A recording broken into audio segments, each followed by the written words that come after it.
Welcome back.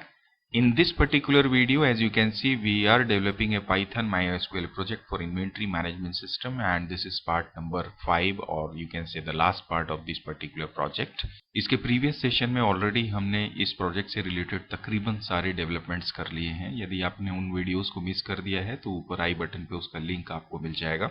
नमस्ते student, this is Sanjay and welcome back to my YouTube channel tech tip now. चलिए सीखते हैं और सीखने के साथ साथ समझते भी हैं. But before that I would like to request you that please subscribe my channel if you haven't yet. और यदि ये वीडियो आपको पसंद आए तो please don't forget to like and share it as well. So चलिए आज के इस प्रोजेक्ट को फाइनलाइज करते हैं. बट उससे पहले आज हम क्या क्या करने वाले हैं उसको हम समराइज कर लेते हैं. Now we have almost done with this project, so we know that database creation, menu designing, function definition, ये सारा वर्क हमने कर लिया है. Now आज के सेशन में हम फाइनलाइज करेंगे अपने मेन्यू को, लाइक उससे डिज़ाइन से रिलेटेड जितने भी चीज़ें हम कंप्लीट करेंगे. ऑब्वियसली एरर हैंडलिंग का पार्ट करेंगे और मॉड्यूलराइजेशन का. इन द सेंस अभी तक हमने सिर्फ एक ही फाइल रेडी की है. अब इसे हम according to their categories like customer, supplier, sale, purchase के अकॉर्डिंग डिफरेंट मॉड्यूल्स रेडी करेंगे और उसके बाद में फिर हम उसे अपने मेन मेन्यू बेस्ड फाइल के साथ में लिंक कर देंगे. तो चलिए पहले हम अपने सारी कैटेगरीज के लिए डिफरेंट मॉड्यूल्स क्रिएट करते हैं और उसके बाद में उन सारे मॉड्यूल्स को एक साथ हम एक लोकेशन पे कलेक्ट करते हैं. So now you can see this is our main menu file, जिसके अंदर हमने सारा वर्क किया हुआ था. मतलब जितने भी हमने डिफरेंट कैटेगरीज रेडी की थी, as you can see here, item, customer, supplier, transaction and reports. तो इन सभी डिफरेंट चॉइसेस के लिए हम डिफरेंट मॉड्यूल्स रेडी करेंगे. तो यू कैन सी सबसे पहले हम रेडी करते हैं आइटम्स के लिए. तो आइटम्स से रिलेटेड जितने भी हमने फंक्शंस रेडी किए हैं, like add item, edit item, fix rate, search and delete, इन सब का हम क्या करते हैं, यहाँ से जो फंक्शंस हैं, इनसे रिलेटेड जो फंक्शंस हैं, उन्हें हम सबसे पहले यहाँ से कट करते हैं और एक नए मॉड्यूल में पेस्ट करते हैं. इंक्लूडिंग दिस लाइब्रेरी मैं इन सबको ले लेता हूँ. तो मैं यहाँ से इन सबको कॉपी कर लेता हूँ. सो this is my book related functions. तो मैंने इन्हें यहाँ से कॉपी कर लिया है. मैं एक नई फाइल रेडी करता हूँ आइटम्स के नाम से. सो ये मेरे सारे आइटम्स से रिलेटेड इसमें फंक्शंस आ चुके हैं. मैं इन्हें अब सेव कर लेता हूँ. सेव मैं सेम फोल्डर जो मैंने रेडी किया था इन्वेंट्री के नाम के, जिसके अंदर मैंने इस मेन्यू फाइल को रखा हुआ है, इसमें ही मैं इसे सेव करूंगा. So I am taking this to book. We do not need to put .y extension with the name because it automatically inserted. सो मैं सिर्फ बुक ही लिखता हूँ एंड इसके बाद मैं इसे सेव कर देता हूँ. Now this module is ready. After this ये जितना भी मैंने यहाँ पे बुक से रिलेटेड फंक्शंस हैं, इनको अब रिमूव कर देता हूँ. And now what I have to do is, मैंने मेन मेन्यू जहाँ पे मैंने कैटेगरीज या चॉइसेस डेवलप की हुई हैं, वहाँ पर अब मुझे इन सारे मॉड्यूल फंक्शंस को, लाइक आइटम्स के जितने भी फंक्शंस मैंने अब आइटम मॉड्यूल में रेडी की हुए हैं. एक्चुअली मैंने एक मिस्टेक ये कर दी, मैंने मॉड्यूल का नाम आइटम रखना था बट मैंने उसे बुक कर दिया है. मैं इसे जल्दी से करेक्ट कर लेता हूँ. सो this is my inventory folder. मैं इसके अंदर चल के इसे मैं रीनेम कर देता हूँ ऑब्वियसली आइटम के नाम से. सो एंड आफ्टर दैट मैं इस आइटम मॉड्यूल को अपने मेन्यू में कॉल करता हूँ. सो इसके लिए मैं चलता हूँ अपने मेन मेन्यू पे. So this is my main menu, this is option number 1. सो यहाँ पर मैं इन सारे फंक्शंस को, like add item and others, इन्हें मैं item dot add underscore item कर देता हूँ बिकॉज अब मेरे मॉड्यूल का नाम हो चुका है आइटम. सो ये मैंने सारे फंक्शंस को अब उनके मॉड्यूल के साथ में यूजिंग डॉट ऑपरेटर कंबाइन कर लिया है. एंड आफ्टर दैट ऑब्वियसली चूंकि मैंने ये मॉड्यूल यहाँ पे यूज किया है तो मुझे इसे यहाँ पे कॉल भी करना होगा या यूँ कहें कि हमें इंपोर्ट भी करना होगा. सो व्हाट आई डू, यहाँ पे मैं सबसे पहले इंपोर्ट भी लिखता हूँ, import item. And similar pattern पे मैं अब कस्टमर का मॉड्यूल रेडी करूंगा और कस्टमर से रिलेटेड जितने भी फंक्शंस हैं उन्हें भी अब मैं अपने कस्टमर मॉड्यूल पे ले लेता हूं. So this is my customer functions. So मैं इन्हें कॉपी करता हूं, इन्हें भी मैं ऑब्वियसली नए मॉड्यूल लेता हूं. यहाँ पे मैंने इसे पेस्ट कर दिया है and then I save it by the name of customer. And now what I do, I remove this from my main menu file. So इसे अब मैंने डिलीट कर दिया है एंड ऑब्वियसली मैं इसे भी इंपोर्ट कर लेता हूँ. So now after importing this customer module, obviously इसके जितने भी फंक्शंस हैं उन्हें मुझे इस मॉड्यूल के साथ में कंबाइन करना होगा। इसके लिए मैं चलता हूं अपने मेन मेन्यू पे, वहां जाके इसे करेक्ट करता हूं। So this is my main menu and this is my customer. So मैं इसे भी कंप्लीट करता हूं, customer dot add underscore customer, and similarly मैं बाकी फंक्शंस को भी प्रीफिक्स कर देता हूं। So this is done. So now इसी पैटर्न पे अब मैं बाकी मॉड्यूल्स भी रेडी करता हूं, लाइक ट्रांजैक्शन, रिपोर्ट्स। सो इसके लिए भी मैं चलिए एक एक करके सबको कॉपी पेस्ट करता हूं। सो अब मैं नई फाइल ले रहा हूं जहां पर मैं ये सप्लायर का मैंने सारा फंक्शन ले लिया है। अब मैं इसे भी सेव कर देता हूं। तो ये मैंने सप्लायर फंक्शन भी मॉड्यूल भी रेडी कर लिया है। अब मैं इसे अपनी मेन फाइल में इंपोर्ट कर लेता हूं और इस सप्लायर को अब मैं यहां से रिमूव कर देता हूं। सो आफ्टर दिस अब मैं ये सेल परचेज जो फंक्शन मैंने ट्रांजैक्शन के लिए रेडी किए हैं, इसके लिए भी मॉड्यूल रेडी कर लेता हूं। सो ऑब्वियसली मैं इसे भी कॉपी पेस्ट कर लेता हूं सबसे पहले। आफ्टर कॉपिंग दिस, इसके लिए भी मैं नया मॉड्यूल रेडी करता हूं। सो ये मैंने यहाँ पे पेस्ट कर दिया है। अब मैं इसे भी सेव करता हूं ट्रांजैक्शन के नाम से, एंड देन मैं इसे अपनी मेन्यू में या मेन मेन्यू फाइल में कॉल कर लेता हूं। आफ्टर इंपोर्टिंग दिस, ऑब्वियसली मैं इसे यहां से रिमूव कर दूंगा, एंड देन फाइनली मेरा एक लास्ट मॉड्यूल रेडी होगा जो होगा रिपोर्ट के नाम से, और इसमें मैं ये सारे रिमेनिंग फंक्शंस जो मैंने डिस्प्ले करने के लिए डिफरेंट डिटेल्स को लिया हुआ है, इन्हें अब मैं यहां से मूव करता हूं अपने नए मॉड्यूल रिपोर्ट में। सो यहाँ पे मैंने इसे पेस्ट कर दिया है सारे डिफरेंट मॉड्यूल्स को। अभी मैं इन्हें सेव कर लेता हूं। ऑब्वियसली इसका नाम होगा रिपोर्ट, एंड देन मैं इस मॉड्यूल को भी अपने मेन मॉड्यूल में कॉल करूंगा। सो मैंने यहाँ पे इसे ले लिया रिपोर्ट, एंड देन फाइनली मैं इन सारे कोड को या जो फंक्शंस के साथ लाइब्रेरीज हैं इन्हें मैं यहाँ से रिमूव कर देता हूँ। सो नाउ यू कैन सी ये सारे डिफरेंट मॉड्यूल्स मेरे अब मेन मेन्यू में हैं। अब मुझे जो वर्क मेरा छूटा हुआ है दैट इज ये कि मैंने इन मॉड्यूल को अब बनाने के बाद यहाँ पे मेंशन भी करना होगा उनके कोरेस्पॉन्डिंग फंक्शन के साथ में। तो मैं मेंबर ऑपरेटर या डॉट ऑपरेटर के साथ इन्हें यहाँ पे कॉल कर लेता हूँ। सो this is done for the supplier. Similarly अब मैं ट्रांजैक्शन मॉड्यूल यहाँ पे मेंशन कर देता हूँ with sale and purchase function, and then मैं यहाँ पर रिपोर्ट डॉट शो आइटम करूंगा, लास्ट कैटेगरी है। सो नाउ आई थिंक मैंने ये मॉड्यूलराइजेशन का पूरा काम कर लिया है। चलिए इसे अब एक बार सेव करके रन करके देखते हैं ये कोड हमारा सही चल रहा है कि नहीं। So now you can see my project is working fine and all the modules are properly connected. चलिए इसे एक बार हम चेक करते हैं कुछ ऑपरेशंस एग्जीक्यूट करके। सबसे पहले मैं ऑप्शन नंबर 1 आइटम लेता हूं for item module. If I select option number 4, it is saying that enter item number. So when I select 1, so now you can see मेरा item module और उससे related functions work कर रहे हैं। Then I exit from here and then I select option number 2 and say if I go to option number 2 edit customer, say enter customer ID and if I take it to address Delhi, now it is successfully edited, मतलब मेरा customer भी properly work कर रहा है।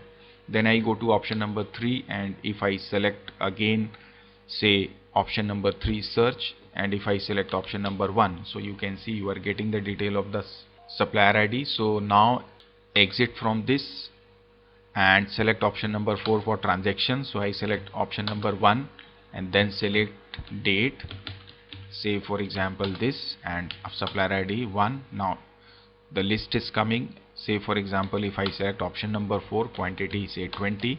Do you want to add more items? No, I have not. So now you can see my items is also.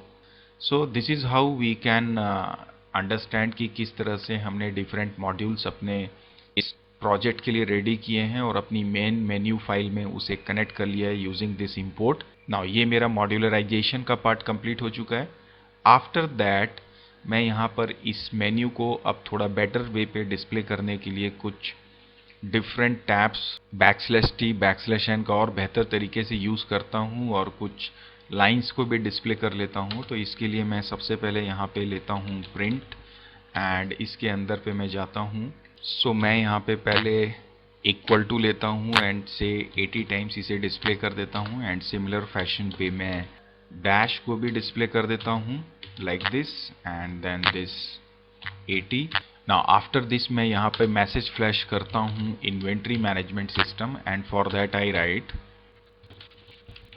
So this is also done and after displaying this मैं ये दोनों को फिर से यहाँ पे ले लेता हूँ और इस मैसेज के नीचे ले लेता हूँ। अब मैं यहाँ पे इस डैश को पहले डिस्प्ले एंड इसके बाद मैं ये इक्वल टू साइन ले लेता हूँ। So this part is ready now and similar way पे जो मेरे मेन मेन्यूज़ हैं इसे मैं सेंट्रल पोजीशन पे प्लेस करना चाहता हूँ। So what I do here, मैं यहाँ पे \t का यूज़ करता हूँ, 4 टाइम्स ले लेता हूँ एंड इन सबको मैं बाकी अदर्स मेन्यूज़ के साथ भी कंबाइन कर देता हूँ like this. So this is my main menu. चलिए इतना जो हमने किया इसे पहले एक बार चेक कर लेते हैं। So you can see it is coming properly, but ये जो कस्टमर है इसमें एक टैब एक्स्ट्रा हो गया है, इसे रिमूव करते हैं। आफ्टर दिस मैं ये जो इंटरनल मेन्यूज़ हैं इन्हें भी थोड़ा प्रॉपर कर लेता हूँ। So that I write, so you can see here, so you can see this part is also done. मैंने ये एंटर चॉइस को थोड़ा इस तरह से डिस्प्ले कर दिया है एंड सिमिलर फैशन पे मैं अदर इंटरनल मेन्यूज के लिए भी यही वर्क कर देता हूँ। सो सेम पैटर्न पे मैंने बाकी इंटरनल मेन्यूज के लिए भी अपना टैबिंग का वर्क कर लिया है। तो आई थिंक मेरा ये मेन्यू पार्ट भी कंप्लीटेड है। चलिए इसे एक बार रन करके चेक करते हैं।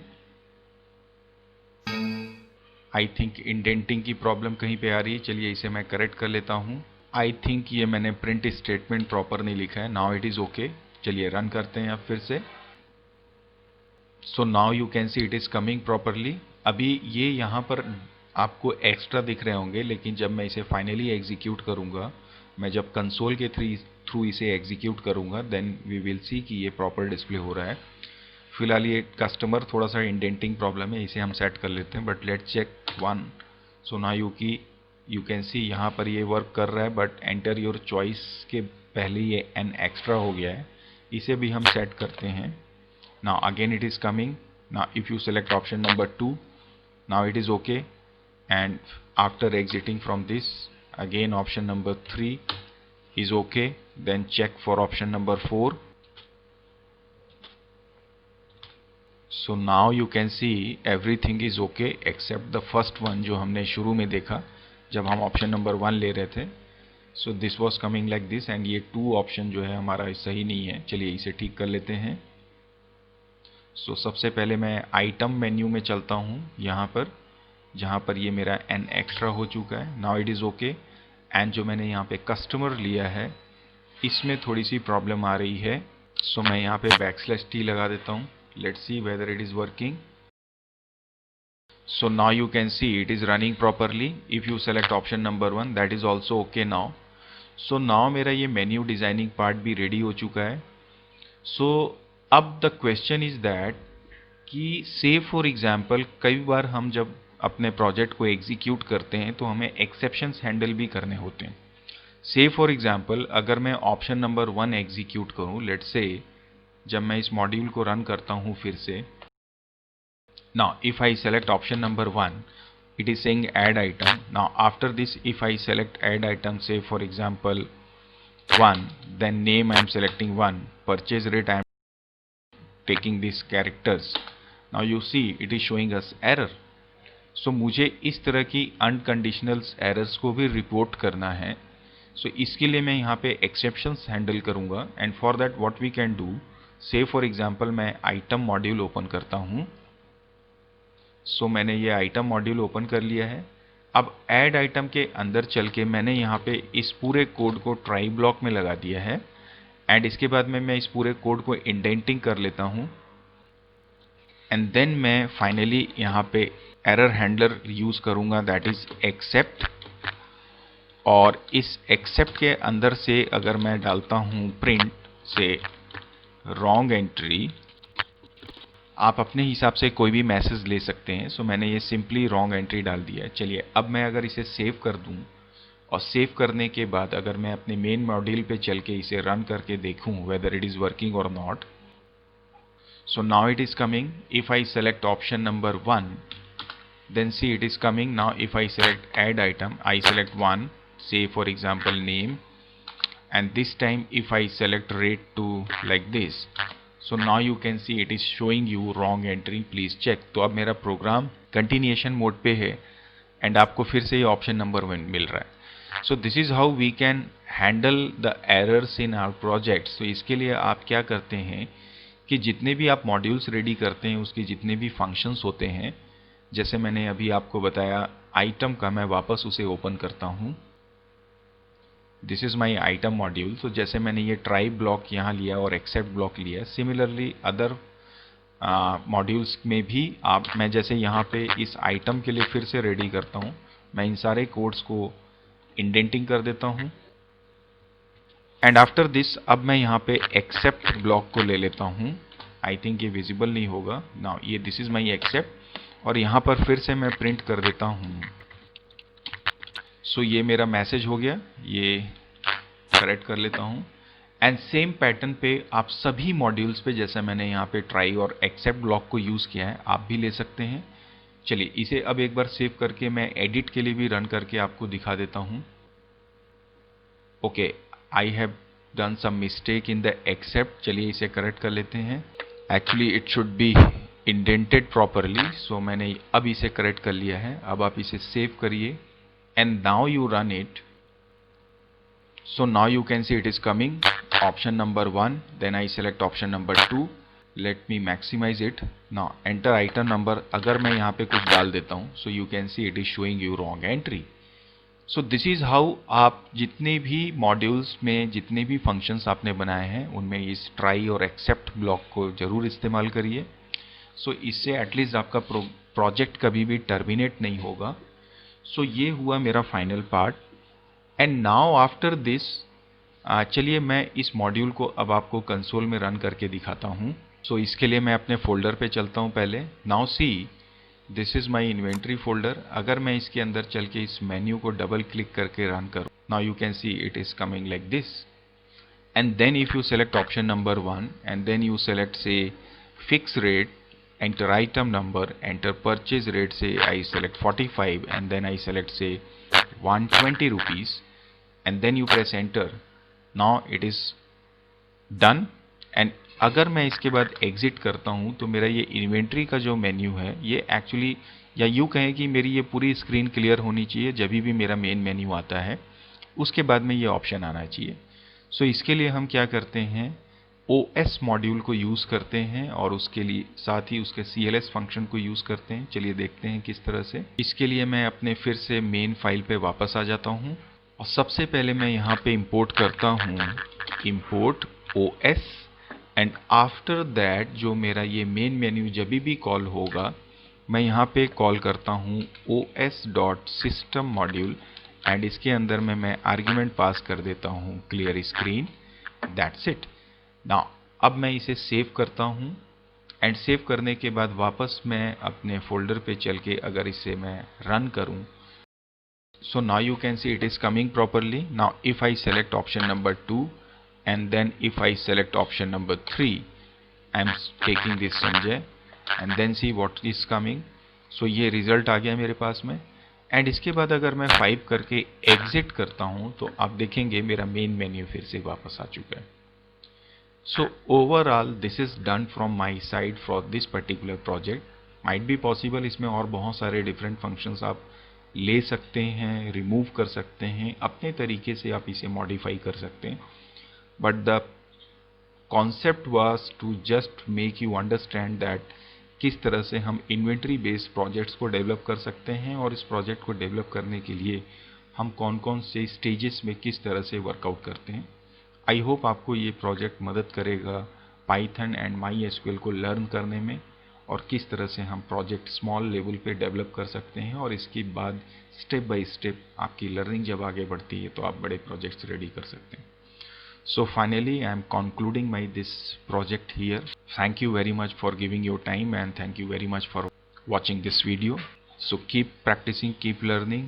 मिलते हैं नेक्स्ट सेशन में नए कॉन्सेप्ट, नए चैप्टर, नए सॉल्यूशन के साथ. Till then bye bye, take care of your family. Thank you.